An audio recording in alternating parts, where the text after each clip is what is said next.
कक्षा 9 के प्रिय छात्रों नमस्कार। मैं डॉक्टर विद्यानिधि आचार्य आपको आज पाठ नंबर 5 सुक्ति मौक्तिकम। सुक्ति मतलब सु जोड़ उक्ति सुक्ति कहावतें रूपी लोकोक्तियां रूपी मोतियां मौक्तिकम मोतियां जो हमारी भाषाओं में चारों ओर फैली हुई होती हैं उनको लेकर के आया हूं। और संस्कृत की जो सुक्तियां हैं उस सुक्तियों को मैं आपके सामने रख रहा हूं।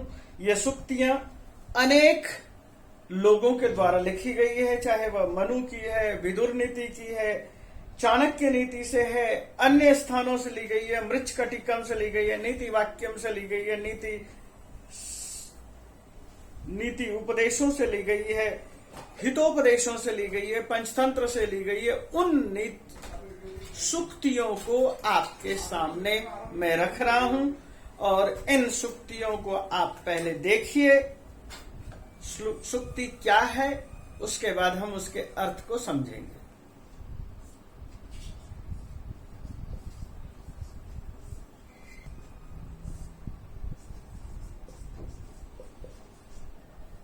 तो श्लोक देखिए, ये सुक्तियां हैं। इस सुक्ति को देखिए। सुक्ति है वृत्तम यत्नेन संरक्षेत वित्तम एति च याति च अक्षीणो विततः क्षीणो वृत्ततस्तु हतो होता। यह मनुस्मृति की पंक्तियां हैं। इसका मतलब क्या है? भगवान मनु ने इसे लिखा है, मनुस्मृति में लिखा है। इसका मतलब क्या है? कहावतें, जैसे कि आपने बहुत सारी कहावतें सुनी होगी। अधजल गगरी छलकत जाए,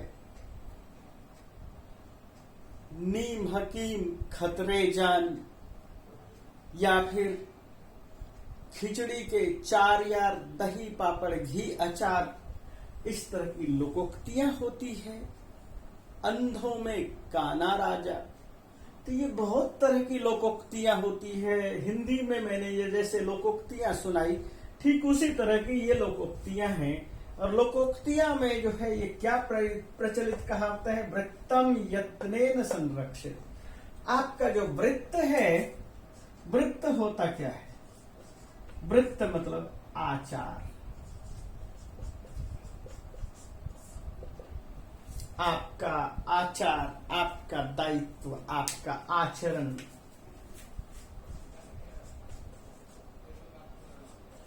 और चरित्र, इस चीज को कहा गया है आचार, आचरण या चरित्र। वृत्तम यत्नेन संरक्षित, हम अपने आचार का या हम अपने चरित्र की यत्नेन मेहनत से संरक्षित रक्षा करें। हम अपने आचार की मेहनत से रक्षा करें। तो आचार कैसे बनता है?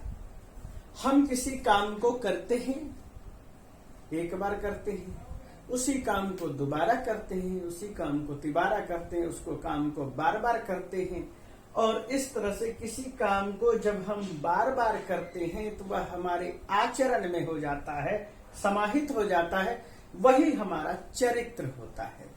हम यदि पढ़ने के प्रति ध्यान देते हैं, एक बार पढ़ते हैं, हो सकता है मन नहीं लगता, दोबारा पढ़ते हैं, फिर मन नहीं लगता, फिर कभी तिबारा पढ़ते हैं, मन नहीं लगता, चौथी बार पढ़ते हैं, फिर हमारे मन में ये इच्छा होती है ये काम तो हमारा है, हमें करना ही होगा, तो मन लगा करके क्यों नहीं किया जाए। और जब हम पढ़ाई के प्रति अपने इस व्यवहार को, व्यवहार की बारंबारता को, व्यवहार के फ्रीक्वेंसी को अधिक से अधिक बढ़ा देते हैं तो हमारा एक चरित्र बन जाता है। हम पढ़ाकू कहलाने लगते हैं, पढ़ने वाले कहलाने लगते हैं, पाठक कहलाने लगते हैं, यदि यह हमारा एक चरित्र बना। इसी तरह से यदि हम अलग अलग तरह के आचरणों को अलग अलग ढंग से वेरीफाई कर सकते हैं कि कोई आदमी झूठ बोलता है, बार बार झूठ बोलता है, उसकी एक हैबिट बन जाती है, और ऐसे आदमी से पर जो है लोग विश्वास नहीं करते। जो बार बार जो है आप किसी को बुलाते हैं, वो आता है, कहता है आऊंगा, और नहीं आता है, बार बार आपको जो है समय दे करके नहीं आता है, फिर वो धोखा में चला जाता है, तो उसका आचरण धोखेबाज वाला हो जाता है। तात्पर्य क्या है कि मैंने ये बताने की कोशिश की वृत्त, वृत्त का मतलब क्या है? एक तरह से आप ये देखिए, वृत्त, वृत्त मतलब एक गोलाकार, वृत्त, वर्तुल। हम किसी पॉइंट को काम शुरू करते हैं और उसके बाद उस क्रिया को करते चले जाते हैं, उस क्रिया को करते चले जाते हैं, उस क्रिया को करते चले जाते हैं। ये वृत्त, वृत्ते अपने गोले में, अपने आचरण में तिष्ठति इति वृत्तः। वृत्ते मतलब वृत्ते, वृत्ते यानी हम अपनी एक वृत्ति बना लेते हैं, हम एक आवृत्ति बना लेते हैं। आवृत्ति का मतलब भी वही होती है फ्रीक्वेंसी, बार बार करना। तो यत्नेन संरक्षित, हम यत्न पूर्वक संरक्षण करें, हमें जो है मेहनत करके वृत्त की रक्षा करनी चाहिए। वित्तम एति च याति च, ये इन गतो अदादि गण का धातु है। इन इससे बना है एति, और वित्तम एति च याति च। वित्त, वित्त धन, धनम, धन का अनेक अर्थ है, पर्यायवाची बहुत सारे हैं। तो धन कहने से मुझे लगता है कि सभी बच्चे समझ जाते हैं। धन एति आता है, याति च और चला जाता है। आपने कई बार सुना होगा धन तो हाथ का मैल है। आप धन को क्या कहते हैं? धन आता है और जाता है। लक्ष्मी तू चंचला, लक्ष्मी चंचल होती है, लक्ष्मी चलायमान होती है। लक्ष्मी कहीं किसी जगह एक जगह स्थिर नहीं हो सकती, ठहरती नहीं है। वित्तम एति याति च, वित्त धन आता है और जाता है। अक्षीण वित्ततः क्षीणो, अब यहां पर क्या कहना चाह रहे हैं? वित्ततः क्षीण अक्षीण, धन से क्षीण होने के बाद भी वह क्षीण नहीं होता।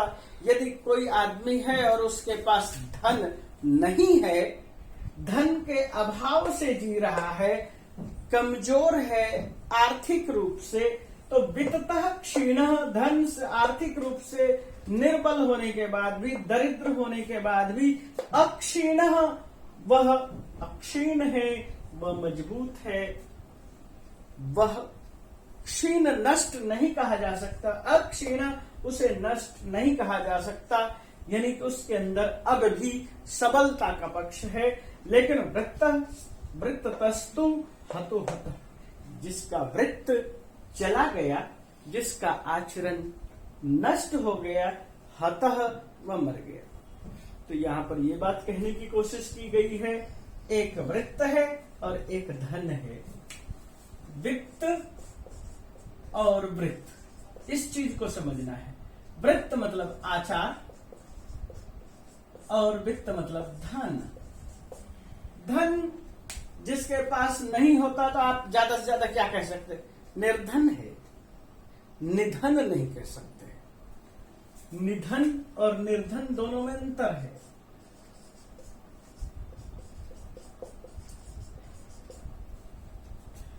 जिसके पास वित्त नहीं है यानी धन नहीं है, वह निर्धन है, धन से रहित है, निधन नहीं है, उसने मृत्यु को प्राप्त नहीं किया।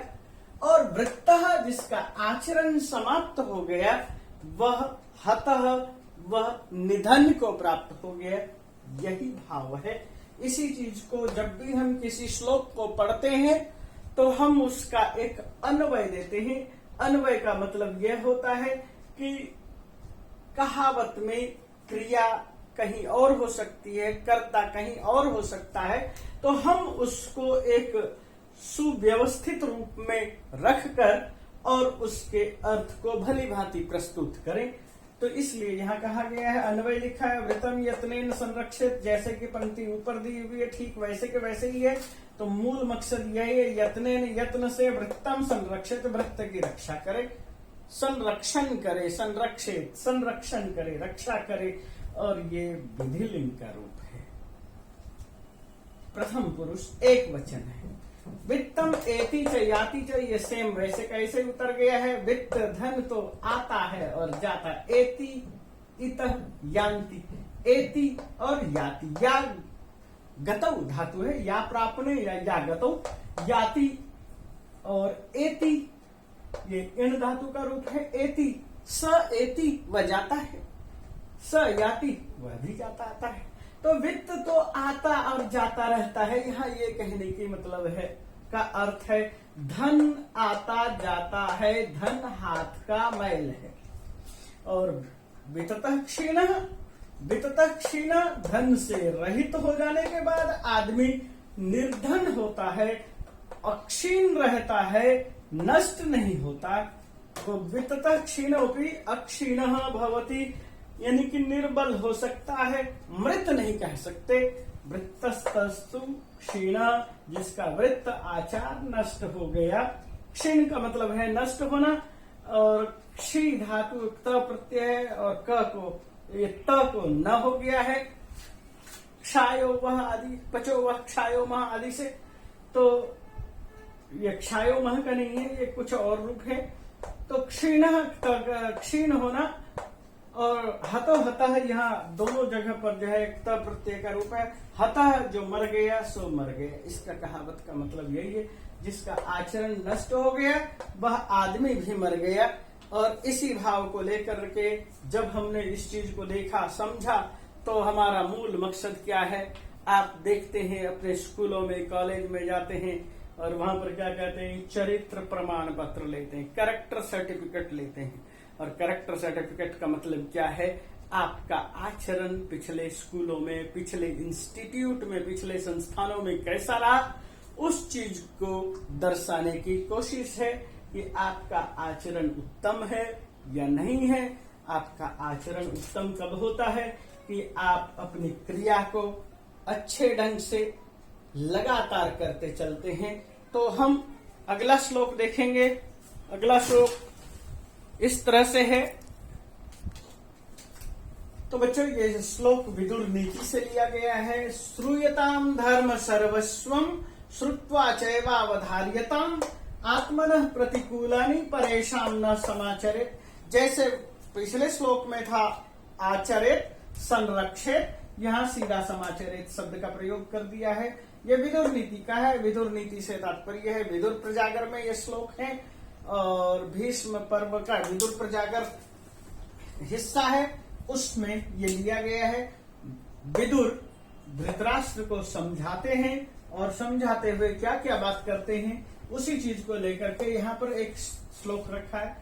धर्म सर्वस्वम श्रूयता, धर्म सर्वस्वम श्रूयताम, धर्म के सर्वस्व को सुनो। धर्म का सर्वस्व क्या है, धर्म का मतलब क्या, कर्तव्य, ये है धर्म। क्योंकि जितने भी ग्रंथ हैं या विदुर नीति को लिखने वाले या विदुर प्रजागर को या महाभारत को लिखने वाले महर्षि वेदव्यास हैं। और महर्षि वेदव्यास क्या कहते हैं, धारणात् धर्म इति आहु, धारण करने से धर्म कहलाता है। धारण किसे कहत करते हैं, आचरण को, कर्तव्य को हम धारण करते हैं। वो हमें हमारे आचरण के लिए क्या क्या चीजें हैं, तो वही पहले जो है कई बार कहा जाता है, बुद्धि, विद्या,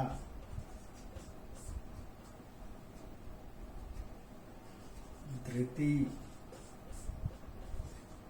क्षमा, दम, शौच, इंद्रिय निग्रह,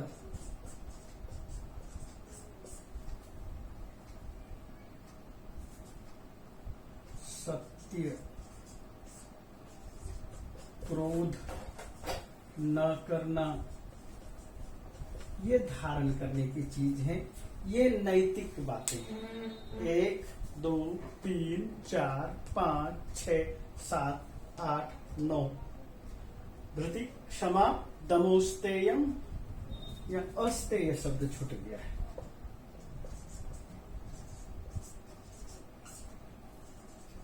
मैं इनका अर्थ बता देता हूं। बुद्धि बढ़ाइए, बार बार किताबों को पढ़िए, अपने बुद्धि को, विवेक को जगाइए, इससे विद्यावान बनेंगे। धृति, आपके अंदर धीरज होना चाहिए। क्षमा, आप अपने से कमजोरों के प्रति क्षमा भाव रखिए। दमः, दम का मतलब है अपने ऊपर कंट्रोल करना, नियंत्रण करना, शौच, पवित्र रहना, इंद्रिय निग्रह, अपने इंद्रियों को वश में रखना। अस्तेय, स्तेय का मतलब होता है चोरी, अस्तेय, चोरी न करना, सत्य बोलना, क्रोध न करना, ये सारे के सारे धर्म के लक्षण हैं, धर्म के लिए उपयुक्त तत्व हैं, कर्तव्य हैं। इसी चीज के लिए कहा है धर्म सर्वस्वम श्रूयताम, धर्म के सर्वस्व को सुनो। धर्म का सर्वस्व क्या है उस चीज को समझो, और धर्म के तत्वों को, धर्म के सर्वस्व को जब आप समझ जाएंगे तो उसके बाद क्या होगा, श्रुत्वाच अवधार्यताम, उसे सुनकर अवधार्यताम, अवधारण करें, उसके ऊपर आचरण करें, उसके ऊपर बल दें, उसके आगे उसके अनुसार चले। जब आप धर्म का पालन करेंगे यानी कर्तव्य का पालन करेंगे, उसको सुनेंगे, सुनने के बाद उस पर आचरण करेंगे, अमल लाएंगे, तो अमल लाने के बाद क्या होगा, आत्मनः प्रतिकूलानि, अपने आत्मा के प्रतिकूल, अपने आत्मा के उल्टे, अपने आत्मा के विपरीत, परेशान न समाचरित, दूसरों के साथ व्यवहार न करें। यानी कि आपको जो चीज अच्छा लगता है वही चीज दूसरों को अच्छा लगता है, इस भाव के साथ चले। यदि आपको किसी ने, आप चलते चलते किसी के ऊपर एक पत्थर फेंक देते हैं तो आपको उस समय थोड़ी देर के लिए खुशी मिल सकती है, लेकिन जिसे चोट लगी उसे खुशी नहीं मिली। ठीक उसी तरह से ये समझिए, आप कहीं जा रहे हैं और आपके ऊपर किसी ने पत्थर फेंक दिया तो आपको क्या महसूस होगा, आपके अंदर बहुत ज्यादा गुस्सा आएगा।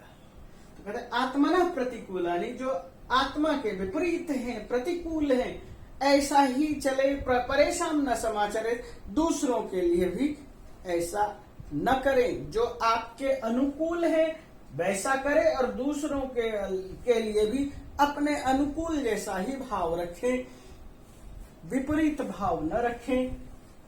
आप इसको ऐसा समझिए कि यदि कुत्ता आपको काट गया, आप कुत्ते के पीछे लाठी लेकर मत पड़े रहिए, जो चला गया जाने दीजिए। अपने आप सोचिए कि उसने कहीं से प्रताड़ित होकर के और धोखे में आपको काट लिया, तो आप उसको मारने के लिए न दौड़े। परेशान दूसरों के प्रति, ये जो शब्द है षष्ठी विभक्ति एक बहुवचन है, ये 6-3 लिख देता हूं। और समाचरित ये विधिलिंग का रूप है, प्रथम पुरुष एक वचन। श्रुत्वा में श्रु धातु है, त्वा प्रत्यय है। अवधार्य अव उपसर्ग है, ध्री धातु है और लोट लकार है।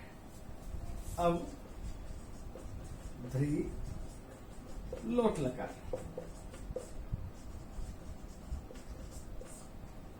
श्रूयताम भी ठीक उसी तरह से, जैसे अवधार्यताम ठीक उसी तरह से श्रु धातु है और लोट लकार।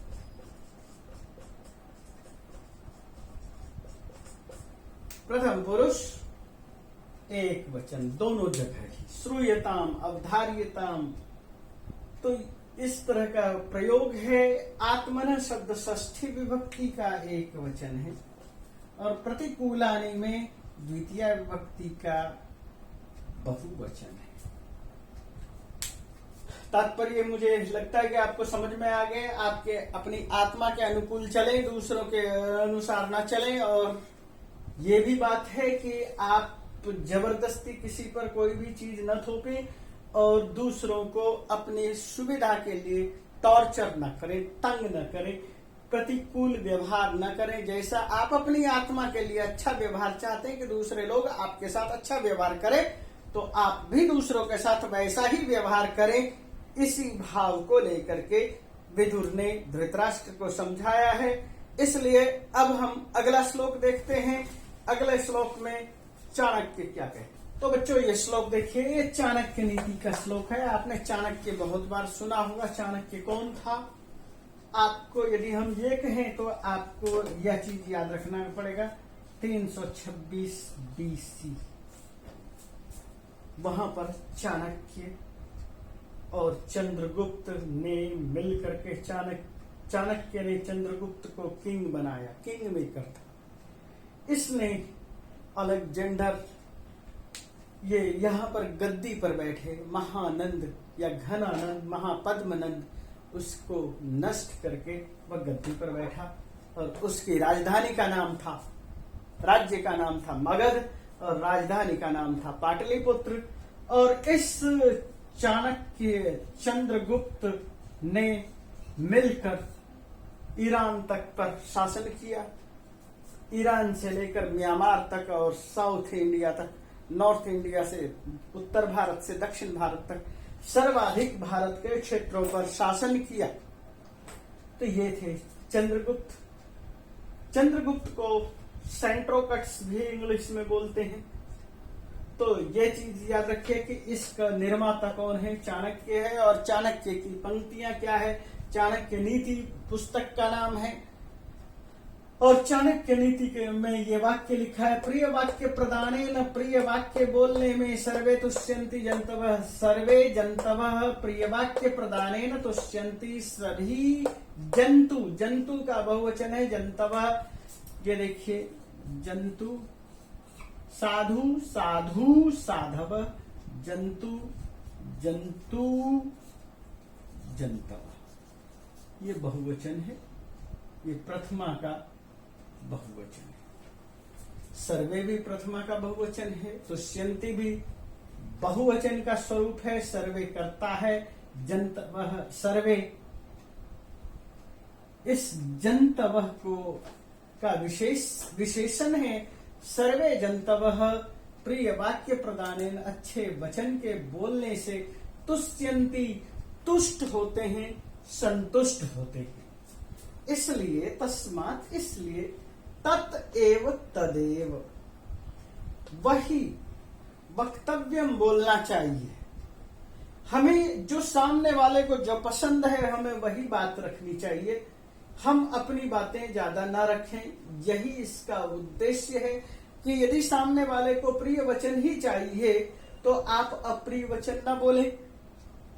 बचने का दरिद्रता, आपको बोलना ही तो है। बोलने में भी क्या कंजूसी, दरिद्रता क्यों दिखा रहे हो? बोलने में कंजूस मत बनो। तात्पर्य क्या है कि बोलना है बोल दो, बोलने में क्या जाता है, बोलते रहिए। कभी भी किसी के साथ बुरा बर्ताव मत कीजिए, कंजूसी मत रखिए अपने वचनों में, आप अपनी वाणी में कंजूसी मत रखिए। बहुत तरह के शब्दों को पढ़िए। आप, कोई कहता है कि झूठ बोलता है, कोई कहता है असत्य बोलता है। असत्य का मतलब भी झूठ ही है। लेकिन झूठ जब कहते हैं तो हमारे शब्दों में कुछ अधिक गर्माहट आती है और हम ज्यादा आक्रोश के साथ बोल रहे हैं। और जब हम असत्य कहते हैं, कह तो वही चीज रहे हैं, बड़े सॉफ्ट वे में कह दे रहे हैं। मिथ्या बोलता है, मिथ्या भी झूठ ही है, असत्य भी झूठ है। तो हम क्या कहते हैं कि मिथ्या मत बोलो। आप ऐसे कहते हैं झूठ मत बोलो। जब झू कहते हैं तो देखिए चौथा वर्ण है चवर्ग का झ, यह महाप्राण है। और महाप्राण होने से आपके श्वास की गति ज्यादा बढ़ जाती है, इसलिए आपका वचन अधिक रूखा हो जाता है। अपने वचनों में रुक्ष भाव मत आने दीजिए, रूखापन मत आने दीजिए। बोलिए, बोलने में कंजूसी मत कीजिए। आपको जीभ ही तो हिलानी है थोड़ी सी, आपके जीभ हिलाने से यदि किसी का काम बन जाता है या किसी को दिल में थोड़ी सी तसल्ली मिल जाती है, मिल जाने दीजिए। वह आपके पास आकर के पत्थर नहीं मारने वाला है कि आपने ऐसा पहले क्यों कहा था, ऐसा तो नहीं हुआ। मैं आपको इस चीज पर एक उदाहरण देता हूं। एक बाबा थे, बाबा जब किसी के घर पहुंचे हुए थे तो बाबा का जो आव भगत बहुत किया गया और उसके बाद उसने अपनी एक महिला ने जो बाबा क्या कहते हैं, महिला जो थी बाबा का भक्त थी, उसने अपनी बहू को आगे करके कहा कि बाबा बताइए क्या होगा। बाबा ने कहा पुत्र होगा, और पुत्र कहते ही सब खुश हो जाते हैं। पुत्र होगा उसने कहा। लेकिन जब बाबा निकल पड़े तो रास्ते में उसके पड़ोस में जो एक परिवार था, उस परिवार को उसने कहा इनके घर पुत्री पैदा हो। अब यदि ये कहने जाता है, वो महिला कहने जाती है आपने तो कहा था पुत्र पैदा होगा, पुत्री हो गई, तो वो बाबा जो है तत्काल ये कह सकता है कि आप अपने पड़ोसी से पूछिए मैं क्या कह के गया था। पड़ोसी तत्काल कहेगा हाँ आपने तो पुत्र ही कहा था। नंबर 2 बात, यदि पुत्र पैदा हो गया तो बाबा का क्या गया। जीभ हिलाई, जीभ में कौन सी हड्डी होती है। इसलिए प्रिय वचन बोलने में कोई कंजूसी मत करिए, बोलते जाइए, प्रिय वचन बोलिए। अब हम अगला श्लोक देखते हैं। इस श्लोक में आप देखिए कि क्या कहना चाहते हैं।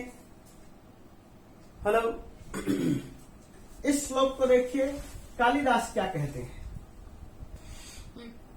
इस श्लोक को देखिए, पिबन्ति नद्यः स्वयमेव नाम्भः स्वयं न खादन्ति फलानि वृक्षः नादन्ति सस्यं खलु वारिवाः परोपकाराय सतां विभूतया।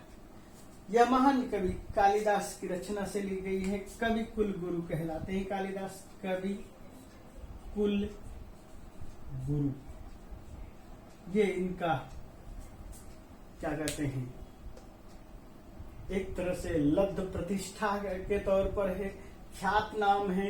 वह कवियों में के कुल गुरु है, कवियों के कुल शिरोमणि है, कवि कुल के शिरोमणि है, ये कवि कुल गुरु है।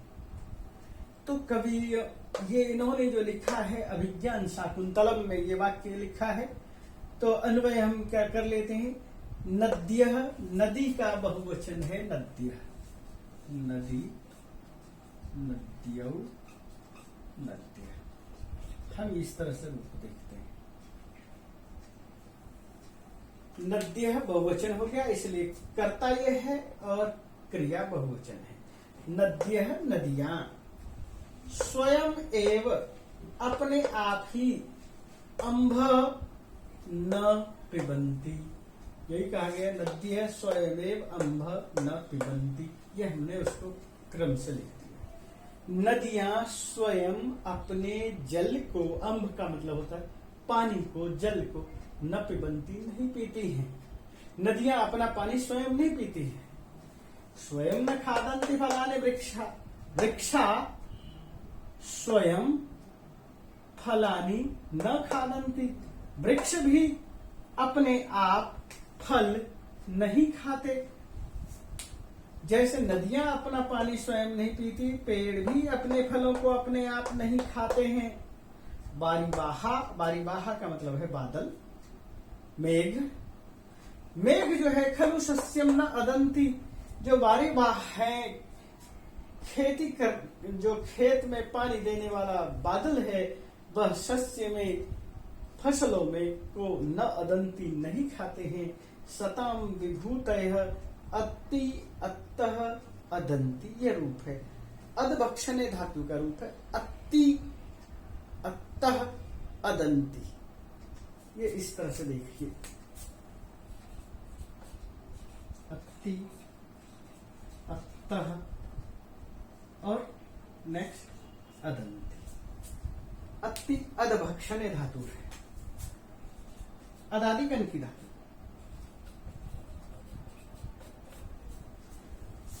तो यह कहने का तात्पर्य है जो बादल हैं, बादल भी अपने ही पानी को, बादल अपने क्या कहते हैं शस्य को, फसलों को नहीं खाते। वारिम वहति इति वारी वाह, जो वारी को ढोता है, वारी का मतलब होता है पानी, जो पानी को ढोने वाला है, वारिम वहति इति वारी वाह, वारी को का वहन करने वाला, वारी का ढोने वाला, पानी को ढोने वाला।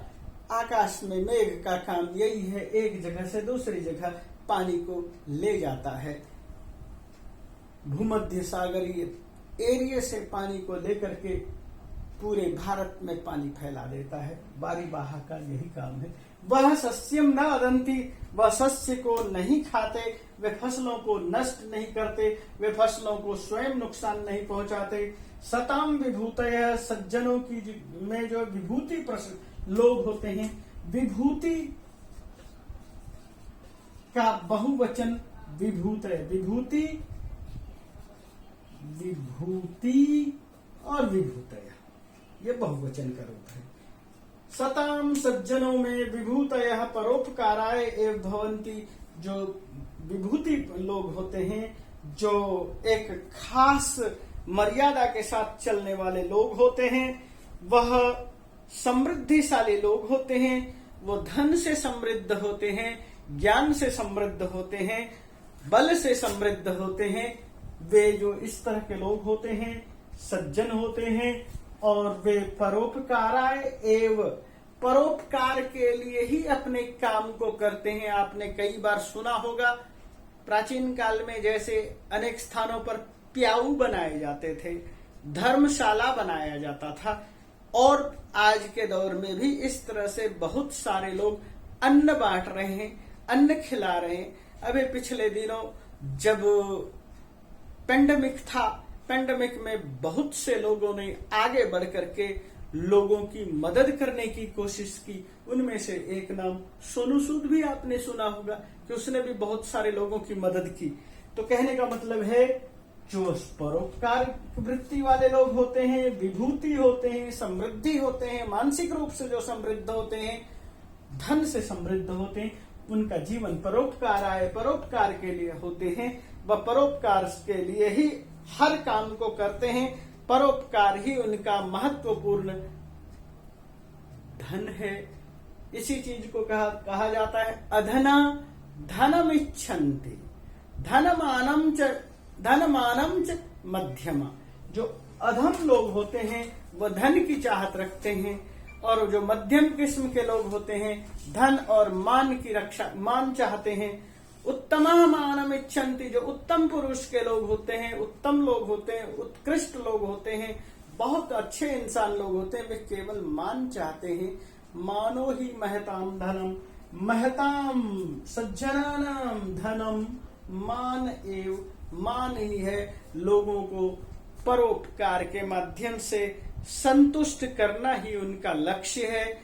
यही इस चीज को कहना है महाकवि कालिदास के द्वारा। कालिदास यही कहते हैं कि नदियां नहीं पीती पानी, फल पेड़ फल अपने फलों को, वृक्ष अपने फलों को नहीं खाते, और वारीवाह मेघ भी फसलों को नहीं नष्ट करते। इनके अंदर सज्जनता की वृत्ति होती है, सज्जन भाव होता है। ये लोगों के लिए करते हैं, हर काम लोगों को फायदे में रखकर करते हैं। इसलिए हम देखते हैं अगले श्लोक में क्या कहा गया है। तो अगला श्लोक देखते हैं। इस श्लोक को देखिए। गुणेष्वेव ही कर्तव्य प्रयत्न पुरुषै सदा, गुणे गुण युक्तो दरिद्रोपि नैश्वरै अगुणै समः। ये मृच्छ कटिकम से लिया गया है, और मृच्छ कटिकम के लेखक है नाटककार महान कवि शूद्रक। मृत मिट्टी की शकटिकम गाड़ी, मिट्टी की गाड़ी मृच्छकटिकम। यहां पर ये भाव, अच्छा वहां पर जो है नायक भी है, नायक भी दरिद्र ही है, और वह उस नाटक का महान नायक है। यहां देखो, गुणेष्वेव ही कर्तव्य, पुरुषै सदा गुणेषु एव गुणेष्वेव। यह दोनों की संधि कर दी है। पुरुषों के द्वारा सदा हमेशा गुणेषु एवं प्रयत्न कर्तव्य, प्रयत्न कर्तव्य, प्रयत्न करना चाहिए। पुरुषै सदा गुणेषु एव ही प्रयत्न कर्तव्य, पुरुषों को हमेशा गुणों के साथ ही गुणों को बढ़ाने में ही प्रयत्न करते रहना चाहिए। कर्तव्य प्रयत्न कर्तव्य, प्रयत्न करना चाहिए। गुणेषु पुरुष ही कर्तव्य, पुरुष को करना चाहिए। गुण युक्त दरिद्र भी, गुणों से युक्त दरिद्र होता है, बहुत ज्यादा दरिद्र है, उसके पास निर्धनता है और गुण युक्त है। अगुणै ईश्वरै समः न भवति, वो जो अगुण है, गुण रहित है। अगुण का मतलब क्या? गुण रहित। ईश्वर का मतलब क्या है? धनाढ्य के समः बराबर न भवति, नहीं होता है, यहां न शब्द दिया हुआ है। जो दरिद्र है वह भी गुण रहित ईश्वर के बराबर नहीं है। तात्पर्य क्या है? उससे कहीं ज्यादा है। अच्छा पानी, अच्छा पानी नदी और कूप से, कुएं का। खारा पानी समुद्र का। आप इससे तुलना कर सकते हैं। दरिद्र है यानी कि कुएं के तरह से है, गुण से युक्त है, मीठा पानी है उसका, स्वादिष्ट पानी है, इसके पास बहुत सारे अच्छे गुण हैं। और गुण से रहित है, खारा है। ईश्वर भी समुद्र धनाढ्य है, पानी का सारा भंडार है, और ईश्वर मतलब सारा ही भंडार इसी के पास है, फिर भी न वह उचित नहीं है, वह पेय नहीं है, वह हमेशा लोगों के द्वारा पिया नहीं जा सकता, हमेशा का कभी भी पिया नहीं जा सकता। इसलिए आपने देखा है भारतवर्ष में बहुत ज्यादा गुणी, बहुत ज्यादा विद्वान, बहुत ज्यादा धनी, बलशाली होने के बाद भी रावण तिरस्कृत है। इसी भाव को लेकर के यहाँ पर इस चीज को कहने की कोशिश की गई है। यहाँ वाशवदत्त मृच्छकटिकम में यह जो नायक है, नायक भी दरिद्र है, और दरिद्र होने के बाद भी उसके अंदर इतना ज्यादा गुण है कि वह खलनायक के धन से, खलनायक के अवगुण से तिरस्कृत नहीं हो पाता। वह उसके बराबर नहीं है, बल्कि उससे कहीं ज्यादा है। इसी भाव को प्रदर्शित किया गया है। इसी चीज को हम आगे और भी देखते हैं। अगला श्लोक देखते हैं। इस श्लोक को देखिए। आरंभ गुर्वी क्षयणी क्रमेण लघ्वी पुरा वृद्धिमती च पश्चात दिनस्य पूर्वार्ध परार्ध भिन्ना छायेव मैत्री खल सज्जनानाम।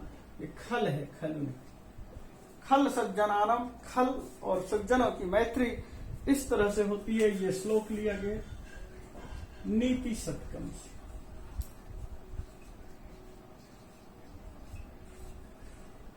नीति शतकम किसने लिखा? एक राजा थे भर्तृहरि। जब वो राजकाज देखते थे तब उन्होंने नीति शतकम की रचना की। जब वह उसके बाद उन्होंने एक श्रृंगार शतकम लिखा, श्रृंगार पर कथा वो कविताएं लिखी, और इसी तरह से उन्होंने वैराग्य शतक लिखा। तो भर्तृहरि के 3 शतक प्रसिद्ध हैं, नीति शतकम, श्रृंगार शतकम, वैराग्य शतकम। ये नीति शतकम का श्लोक है। ये बताने की कोशिश करते हैं जो खल होते हैं, खल का तात्पर्य दुष्ट, और जो सज्जन होते हैं, इनकी दोस्ती दोनों की कैसी होती है। जो खल की दोस्ती होती है वह कुछ अलग टाइप की होती है, और जो सज्जन की दोस्ती होती है वह कुछ अलग टाइप की होती है। जब सूर्य का प्रकाश किसी पेड़ से टकराता है सुबह, तो वह प्रकाश पेड़ की छाया बड़ी लंबी होती है। आरंभ गुरबी, पहले ही लंबी हो जाती है। सूर्य के प्रकाश की वजह से वृक्ष की छाया बहुत विशाल होती है, लंबी दूर दूर तक फैली होती है, आरंभ में गुरबी होती है। क्षयनी क्रमेण, और ज्यों ज्यों सूर्य का प्रकाश तेज होता जाता है, सूर्य आकाश में चढ़ना शुरू होता है, क्रमेण क्षयनी क्रम पूर्वक वो क्षय हो जाती, घट जाती है। और दोपहर में आने के बाद वृक्ष के मूल में ही उसकी छाया दिखाई देती है, वृक्ष की जड़ में ही तने के साथ ही उसकी छाया चिपकी रह जाती है। तात्पर्य केवल यह है कि जिस पेड़ की छाया बहुत लंबी थी वह दोपहर तक सिमट करके छोटी हो गई, खत्म हो गई, क्षय को प्राप्त हो गई। यह खल की दोस्ती कुछ इसी तरह से होती है। पहले वह आपको बहुत अधिक लालच देगा, आपको लालच में फंसाएगा, अनेक तरह के लालच में, बड़े बड़े लालच से विस्तार देगा, और धीरे धीरे जब देखेगा उसका आपसे कार्य सिद्धि नहीं हो रही है, तो वह धीरे धीरे अपनी दोस्ती को खत्म करना शुरू कर देगा। यह आरंभ में गुरु होता है और धीरे धीरे क्षय को प्राप्त होता है। दोपहर तक सूर्य की किरणें, ये सूर्य की छाया अपने ही मूल तना और पेड़ के आसपास में ही सिमट के रह जाती है। लघ्वी पूरा वृद्धिमति पश्चात, और उसके बाद दोपहर में के बाद आप देखोगे तो उसी पेड़ की छाया जो कि पहले छोटी थी और धीरे धीरे धीरे धीरे वो फैल गई। लघ्वी पूरा पहले छोटी थी, वृद्धिमती च पश्चात, और बाद में बढ़ गई। ये कब होता है? दिन का पूर्वार्ध जो होता है, दिन के पूर्वार्ध में छाया लंबी से सिमट जाती है, और परार्ध में होता है दिन में पहले छोटी थी और धीरे धीरे फैल गई। तो परार्ध का मतलब है कि दोपहर और दोपहर के बाद के हिस्से के समान भिन्ना छाया, भिन्न छाया के समान सज्जनानाम, सज्जनों की मैत्री, मित्रता होती है। जो दुष्ट आदमी होता है पेड़ के सुबह की छाया की तरह विस्तृत और धीरे धीरे सिमट जाती है, ऐसी मित्रता होती है। जो सज्जन आदमी होते हैं उसकी छाया दोपहर के पेड़ की छाया की तरह बिल्कुल हल्की होती है, और शाम के समय वह छाया एक विस्तार रूप ले लेता है, यानी धीरे धीरे बढ़ती चली जाती है। ठीक वैसी हो जाती है। दुष्ट की छाया सिमटती है, सज्जन की छाया फैलती है। पेड़ सज्जन है। यहाँ तात्पर्य कहने का यही है कि दोपहर तक की अवस्था पेड़ की छाया की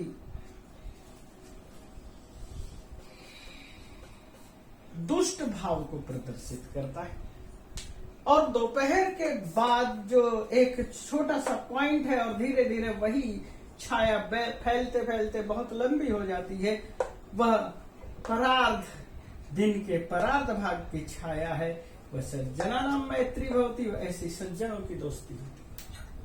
अनुभव में भी यही कहने की कोशिश की है। आरंभ गुरवी भवती, आरंभ में लंबी चौड़ी होती है, क्रमेण क्षय नहीं भवती, और क्रम से धीरे धीरे क्षय हो जाती है, नष्ट हो जाती है। पूरा लघ्वी, ये खल मैत्री भवती, खलानाम मैत्री एवं भवती। पूरा लघ्वी भवती, पहले जो है छोटी होती है, पश्चात वृद्धिमती होती है, बाद में वृद्धिमती हो जाती, फैल जाती है। दिनस्य परार्ध छाया, दिन के परार्ध भाग के छाया के समान सज्जनानाम मैत्री भवती, सज्जनों की मित्रता होती है। तो आपको मैंने यहाँ ये बताने की कोशिश की, दुष्ट की छाया, दुष्ट का व्यवहार किस तरह का होता है। पहले आपके साथ जो है बहुत अधिक लाड़ प्यार दिखाएगा, और धीरे धीरे आपको यही कहा जाएगा अब यहाँ आने का रास्ता है, जाने का रास्ता नहीं। ठीक उसी तरह से सज्जनों का मार्ग जो होता है वो बहुत छोटी अवस्था में छोटे आकार से होकर के धीरे धीरे फैलता चला जाता है, जहां पर जाने का रास्ता भी है, आने का रास्ता भी है, जहां पर हर तरह का स्वभाव है, मधुरता है, मिठास है, हर तरह की खूबसूरत वृत्ति है। इसी चीज को लेकर के यहाँ इस श्लोक में बताया गया है। यह नीति शतकम का श्लोक था और भर्तृहरि ने इसी बात को लेकर के यह कहा। अब हम अगले श्लोक में देखते हैं वह श्लोक क्या कहना चाहता है। कर। अब आप इस श्लोक को देखिए।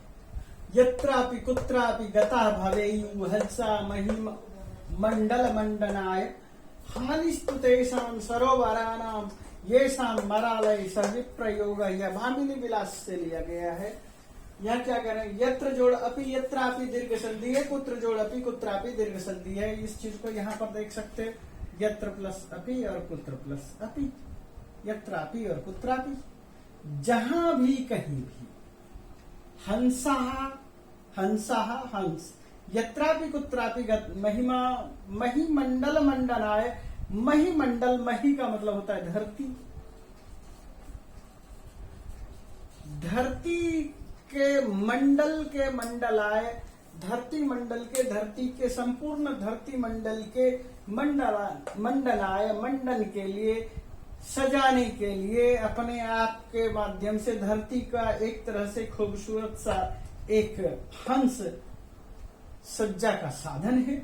तो धरती की सज्जा के लिए जहां कहीं भी महिमंडल, धरती मंडल के मंडलाय, मंडन के लिए, सजाने के लिए, साज सज्जा के लिए, सुशोभन करने के लिए, विभूषित करने के लिए गतः भवेयु चले जाएं। हंस धरती पर कहीं भी विचरण करने के चले जाएं। हानिस्तु तेषां सरोवराणाम, लेकिन नुकसान किसका है? तेषां सरोवराणाम एव हानि भवति। तेषां सरोवराणाम, उन तालाबों को हानि उठानी पड़ती है। येषां सरोवराणाम मरालय से विप्रयोग भवति। जिन सरोवर का मरालय सह, मराल के साथ विप्रयोग होता है। मराल का मतलब भी हंस होता है, हंस का मतलब भी हंस होता है। तात्पर्य कहने का क्या है कि अब आप एक ऐसे व्यक्ति को आप तैयार करते हैं, पढ़ा लिखा कर विद्वान बनाते हैं, समझदार बनाते हैं, जिसमें आपके गांव की पूरी प्रतिष्ठा जुड़ी हुई है, और वह व्यक्ति छोड़कर चल दे तो उस गांव के लिए दुख होता है। विप्रयोग, वियोग होता है, दुख होता है। तालाब को दुख होता है। तालाब येषां सरोवराणाम मरालय से विप्रयोग भवति। उस तालाब का, जिस तालाब में वे जो हंस थे, जहां से वह निकल कर चले गए, उस तालाब के लिए विप्रयोग है, वियोग है। विप्रयोग का मतलब विप्रयोग, वियोग। प्र को हटा दीजिए, आपको क्लियर अर्थ मिल जाएगा। विप्रयोग, वियोग। यहां हमने प्र निकाल लिया है, विप्रयोग। मराल शब्द और हंस शब्द एक ही चीज है। मराल पर्यायवाची शब्द, मराल इस तृतीय व्यक्ति के साथ, तृतीय व्यक्ति के साथ स का प्रयोग है। मराल इस, मरालों के साथ विप्रयोग भवति, वियोग होता है। जिस तालाब से हंस का वियोग होता है, हानि केवल उन्हीं तालाब को होती है, बाकी धरती मंडल को नहीं होती। तो कहने का तात्पर्य क्या है कि खूबसूरती पूरे भारत की या पूरी धरती की कहीं पर भी हो, लेकिन जिस जगह से वह खूबसूरती उत्पन्न हुई है, यदि वहां पर वह नहीं रहती तो उस गांव को, उस कस्बे को, उस शहर को ही उसका कष्ट होता है। इसी भाव को लेकर के यहाँ पर प्रयोग किया गया है। इसलिए अब हम लोग अगले श्लोक को देखते हैं। आगे के श्लोक में हम क्या कहना चाहते हैं, यह भाव देखिए। तो बच्चों इस श्लोक को देखिए। गुणः गुणज्ञेषु गुणा भवन्ति, तेर्नुर्गुणं प्राप्य भवन्ति दोषाः, आस्वाद्यतो या प्रभवन्ति नद्यः, समुद्रमासाद्य भवन्त्यपेयाः। यह हितोपदेश की कथा से ली गई। हितोपदेश नारायण के द्वारा लिखा हुआ है। हितोपदेश की शैली ठीक वैसे ही है जैसे पंचतंत्र की है, और पंचतंत्र के रचनाकार हैं विष्णु शर्मा।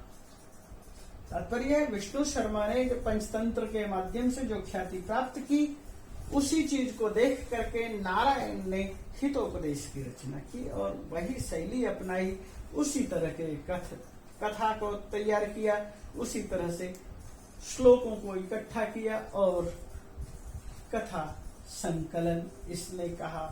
पेड़ पौधे वृक्ष बंदर भालू पशु पक्षी को पात्र बना करके रचना की, जैसा कि विष्णु शर्मा ने किया था।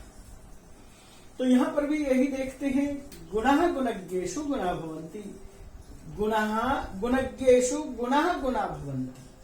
जो गुणज्ञ लोग होते हैं, गुणों के जानकार लोग होते हैं, उनके सामने गुणः गुण गुण होते हैं, गुण कहलाते हैं। ते गुणः, ते का मतलब ते गुणः, वे ही गुण। निर्गुण प्राप्य, जो निर्गुण लोग हैं, गुण रहित लोग हैं, गुणानाम अभावः निर्गुणम। अब वैभव समास है, निर्गुणम गुणों का अभाव। निर्गुणम प्राप्य, गुणहीन के पास जाकर, प्राप्य प्र उपसर्ग है, आप धातु है, लेप प्रत्यय है, इसको ऐसे प्र प्लस आप प्लस लेप और गुणानाम अभावः। निर्गुण का मतलब क्या हुआ? गुणा नाम अभावः, अव्ययभाव समास। भवन्ति दोषा, वे ही ते गुणाः दोषा भवन्ति, वे दोष निर्गुण व्यक्ति के पास जाकर के दोष हो जाते हैं। उदाहरण दे रहे हैं, नद्यः आस्वाद्यतोयः प्रवहन्ति, नदी के अंदर जो है स्वाद से युक्त आस्वाद तोयः, आस्वाद्य तोयः, स्वाद से युक्त जल। तोय का मतलब होता है जल। समुद्र के अंदर जो है समुद्र साध्य समुद्र में जाकर भवंती हो जाते, अपेया पीने योग्य नहीं। जो स्वाद से भरा हुआ पानी है, स्वादिष्ट जल है, स्वादिष्ट मीठा जल नदी में है, और वही जल नदी नद्यौ नद्यः बहुवचन है, इसलिए यहाँ क्रिया भी बहुवचन है। नद्यः जलम नद्यः तोयाः प्रवहन्ति, नदी पानी बहाती है। कैसा पानी? स्वादिष्ट पानी बहाती है। वही स्वादिष्ट पानी समुद्रम आसाद्य, समुद्र में पहुंच करके, आसाद्य आ उपसर्ग है, सद धातु है, लेप प्रत्यय, आसाद्य पहुंच करके, भवंती अपेया, पेय योग्य नहीं होता, पीने योग्य नहीं रहता। न पेयः, न पेयः अपेया, पीने योग्य नहीं। न पेया अपेया, जो पीने योग्य नहीं है। समुद्रम आसाद्य, आ उपसर्ग है, सद धातु है और लेप प्रत्यय है। तात्पर्य क्या है कि जो गुण है, गुणी लोगों के पास जब तक रहते हैं उसकी अवस्था ठीक होती है। जहां गुण दुष्ट व्यक्ति के पास चले जाता है या गुणहीन लोगों के पास पहुंचता है, तो वही गुण गुण रहित हो जाता है। कितना ही मीठा समुद्र नदी का पानी क्यों ना हो, और समुद्र में मिलते ही वह सारा का सारा पानी खारा हो जाता है, क्योंकि समुद्र का सारा पानी खारा है। तो खारे पानी में मिल करके मीठा पानी भी खारे में बदल जाता है। ठीक उसी तरह से निर्गुण आदमी के पास जा करके गुण भी गुण नहीं होता, बल्कि दोष में बदल जाता है। यहाँ पर यही कहने का तात्पर्य है कि समुद्र को एक तरह से निर्गुण मान लिया गया है, और गुण का मतलब है स्वादिष्ट जल। तो जैसे गुणज्ञों के पास गुण गुण होते हैं, लेकिन वही गुण ते निर्गुणम प्राप्य दोषा भवंती, वे ही गुण निर्गुण के पास जाकर के दोष हो जाते हैं, वो दोष में बदल जाते हैं। गुण को ही दोष कहा जाने लगता है निर्गुण के पास जाकर के। बहुत खूबसूरत आदमी, बहुत अच्छा इंसान यदि डकैत के पास रहेगा तो सामने सभी लोग उसको डकैत ही कहेंगे। यदि वह किसी दुष्ट, ऐसे दुष्ट आदमी जो हत्या करने वाला है उसके साथ रहेगा तो वह साधु भी हत्यारा ही कहलाना शुरू हो जाएगा। ये है सामने वाले के साथ रह करके, दुष्ट आदमी के साथ रह करके, निर्गुण आदमी के साथ रह करके गुणी भी अपने गुणों को उसमें खो देता है। यही भाव है कि समुद्र के अंदर पहुंच करके आस्वादित या स्वादिष्ट जल अपेया भवंती, पेय के योग्य नहीं रहता, पीने योग्य नहीं रहता। इसी भाव को लेकर के यहाँ कहने की कोशिश है। और इसी चीज को बताने के बाद मैं आपके पास इसी चीज का उत्तर शॉर्टकट में देते चलता हूं। एक पद में क्या उत्तर हो सकता है, हम इस पाठ को यहाँ पर कवर कर रहे हैं तो पाठ के कुछ प्रश्नोत्तर, प्रश्नांश को भी यहाँ पर मैं दिखाने की कोशिश कर रहा हूं, आप उसको भी देखिए। प्रश्नों के उत्तर कुछ इस तरह से होंगे। प्रश्न का मतलब उत्तर है विततः क्षीणः कीदृशः भवति। विततः क्षीणः, एक पद में उत्तर देना है। विततः क्षीणः,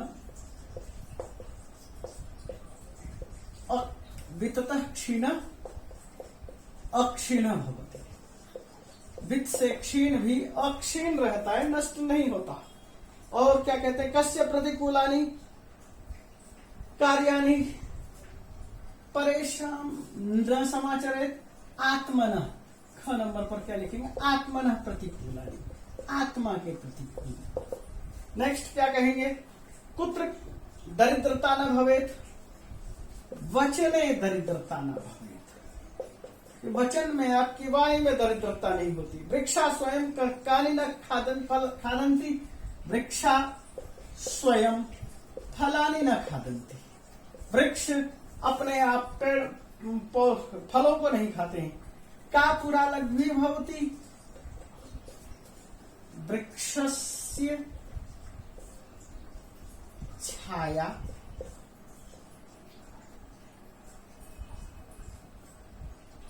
वृक्षस्य छाया, वृक्ष की छाया लघ्वी भवती।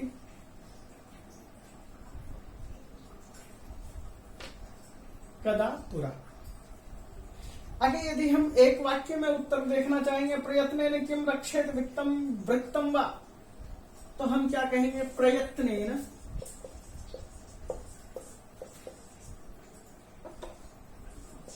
वृत्तम संरक्षेत। प्रयत्न से वृत्त की रक्षा करे। अस्माभिः किम न समाचरेत कीदृशम् आचरणं न कर्तव्यम्। अस्माभिः आत्मनः प्रतिकूलम् आचरणं न समाचरेत। हमें अपने आत्मा के विपरीत कोई भी काम नहीं करना चाहिए। जनाय केन जन्तवः केन तुष्यन्ति, जन्तवः प्रिय वाक्य प्रदानेन तुष्यन्ति।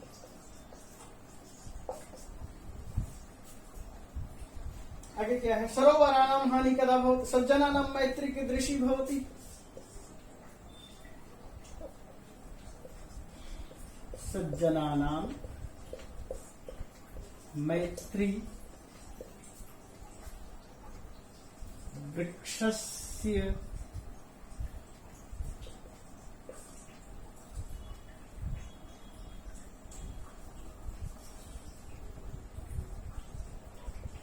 अपराह्न या परार्ध,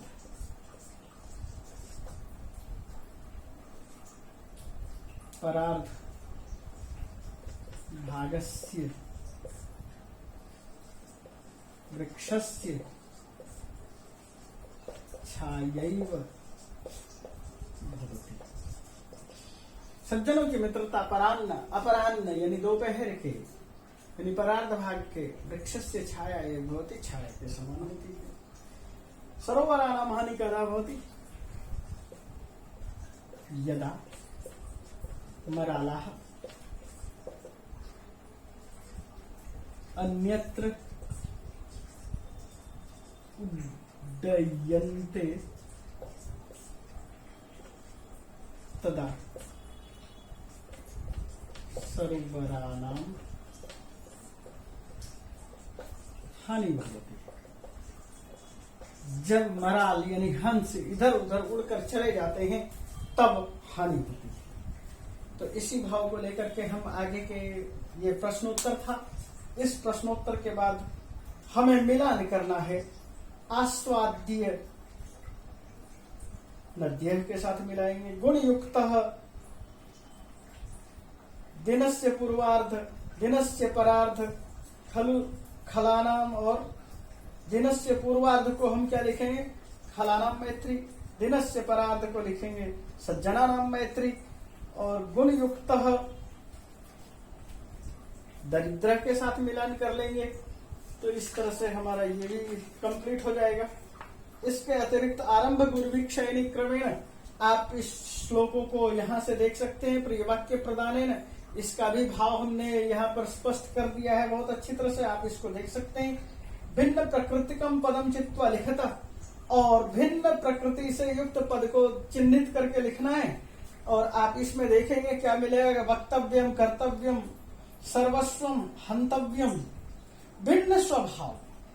तो वक्तव्यम कर्तव्यम क्रिया है, हंतव्यम क्रिया है, सर्वस्वम क्रिया नहीं, ये भिन्न है। यत्नेन वचने, आगे ख में देखिए, यत्नेन वचने प्रिय वाक्य प्रदाने और मरालेन। यत्न, ये सारे के सारे यत्नेन वचनेन प्रिय वाक्य प्रदानेन, ये सारे के सारे एक दशा को दर्शाते हैं। और मराल शब्द एक अन्य हंस के लिए प्रयोग करते हैं। श्रूयताम, अवधार्यताम, धनवताम, क्षम्यताम, यहाँ पर क्या चीज का प्रयोग है? देखो कि श्रूयताम, अवधार्यताम, क्षम्यताम यहाँ पर क्रिया है, और धनवताम ये संज्ञा के तौर पर प्रयोग है, षष्ठी का बहुवचन है। जंतव नद्यः विभूतयः परितः, नद्यः विभूतयः परितः, यहाँ पर जो है जंतव एक तरह से जो है अलग चीज है।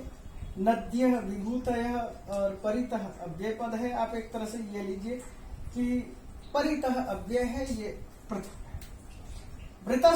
वृत्ततः क्षीण हत भवति, प्रश्न निर्माण करना है। वृत्ततः कस्मात्, धर्म सर्वस्वम किम, वृक्षः के, खलानाम केशम। ठीक उसी तरह से आगे भी आप सह पाठम पठति, स पाठम पठतु, आपको इस तरह से बनाना है। नद्या आस्वाद्य तोयः सन्ति, यहाँ संति को हटाकर संतु कर दोगे। स सदैव प्रिय वाक्यम वदति, वदति की जगह वदतु लिख देना है। और त्वम परेशम प्रतिकूलानि न समाचरसि, और समाचरसि को हटा करके समाचरे था ये लिखना है। अहम परोपकाराय कार्यम करोमि, और करोमि को हटा करके क्या लिखेंगे? करवानी लिखेंगे। इस तरह से हमारा ये पाठ यहाँ कंप्लीट होता है। और हमने इस पाठ के माध्यम से, इन सारे श्लोकों के माध्यम से आपके अंदर जितने भी उठने वाले भाव हैं, उन सब चीजों को, उन प्रश्नों को आपके सामने रखा। धन्यवाद बच्चों।